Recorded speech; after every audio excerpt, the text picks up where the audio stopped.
టారిఫ్ల పేరుతో బెదిరించడానికి భారత్ ఏమీ చిన్నపిల్లాడు కాదని, చాలా పెద్ద వ్యక్తిని అని అమెరికా రాజకీయ విశ్లేషకుడు జర్నలిస్టు రిక్ సాంచెజ్ స్పష్టం చేశారు. రష్యా నుంచి చమురు కొంటున్నారనే పేరుతో అదనపు సుంకాలు విధించడాన్ని ఆయన తప్పుపట్టారు. రెండో ప్రపంచ యుద్దం తర్వాత అమెరికా, యూరోప్ దేశాలు శక్తివంతంగా మారాయన్న ఆయన ఇప్పుడు భారత్, చైనా, రష్యా వంటి దేశాల వైపు ఆ శక్తి మళ్లుతోందని ఏఎన్ఐకి ఇచ్చిన ఇంటర్వ్యూలో తేల్చి చెప్పారు. భారత్పై అమెరికా అధ్యక్షుడు ట్రంప్ విధించిన సుంకాలపై సొంత దేశంలో వ్యతిరేకత వ్యక్తమవుతూనే ఉంది. ఇప్పటికే ప్రతిపక్ష డెమోక్రటిక్ పార్టీ ట్రంప్ నిర్ణయాన్ని తీవ్రంగా వ్యతిరేకించగా, అధ్యక్షుడి నిర్ణయాలు అసంబద్దమని ఆ దేశ జర్నలిస్ట్, ప్రముఖ రాజకీయ విశ్లేషకుడు రిక్ సాంచెజ్ తెలిపారు. రష్యా నుంచి చమురు కొనుగోలు చేస్తుందనే కారణంతో భారత్పై అధిక సుంకాలు విధించడం అజ్ఞానమే అవుతుందని, భారత్ను అగౌరవపరచడం కూడా అవుతుందని అభిప్రాయపడ్డారు. అమెరికా అధ్యక్షుడు కొన్ని విషయాల్లో దూరదృష్టితో ఆలోచించకుండా నిర్ణయాలు తీసుకుంటారని, వాటినే తెలివైన నిర్ణయాలుగా భావిస్తారని మండిపడ్డారు. స్కూలుకు వెళ్లే చిన్నపిల్లాడిలా భారత్ను ట్రంప్ భావించారని, కానీ భారత్ పరిణతి చెందిన యువకుడు లాంటిదని ప్రశంసించారు. It's almost like they're treating India like they're school children who need to be told what to do. And India's the big boy. India's not a school child.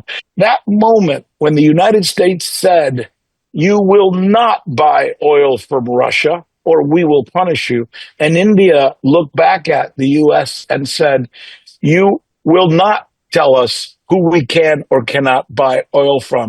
That's a decision that we make for the benefit of our people." That was such a cataclysmic moment, transformational. I still believe historians will one day look back and say the power that was started to truly decline and a new power came to be. Yeah. The old European U.S. since World War II has run the world, and nobody's allowed to say no. The dismantling of that system, that doesn't mean that United States, it's in a downfall or anything.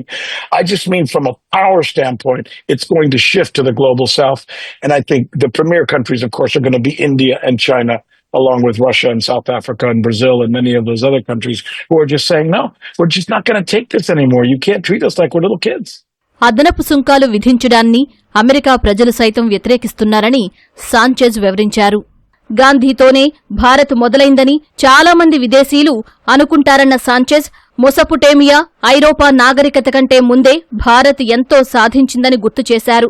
భారత్ను ఉద్దేశించి Trump సలహాదారు నవారో చేస్తున్న వ్యాఖ్యలను సైతం Sanchez తప్పుబట్టారు.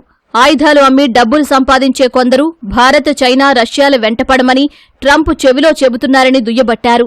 అయితే ఈ పోటీలో తప్పుడు గుర్రాన్ని ఎంచుకున్న విషయాన్ని ట్రంప్ అర్థం చేసుకోవడం లేదని విమర్శించారు. Is Mr. Trump the kind of person who sometimes will make his decisions based on emotional conditions, on vendettas, on grudges, non-scientific thinking? Yes, of course he is. I mean, for many American leaders today, and I think it's worse today than it's been in the past, is a failure to want to understand the genesis, the history, the culture, and the conditions of any problem. Their reaction is often based on what they saw on cable news. Mr. Trump will watch Fox News and see somebody say something and say, "Yeah, that's right.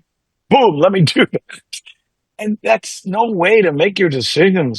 పాకిస్తాన్తో కాల్పుల విరమణ విషయంలో ఎవరి మధ్యవర్తిత్వం లేదని భారత్ స్పష్టం చేస్తున్నప్పటికీ దానికి తానే కారణమని ట్రంప్ పదే పదే ప్రచారం చేసుకోవడం సరైన చర్య కాదని సాంచెజ్ అన్నారు.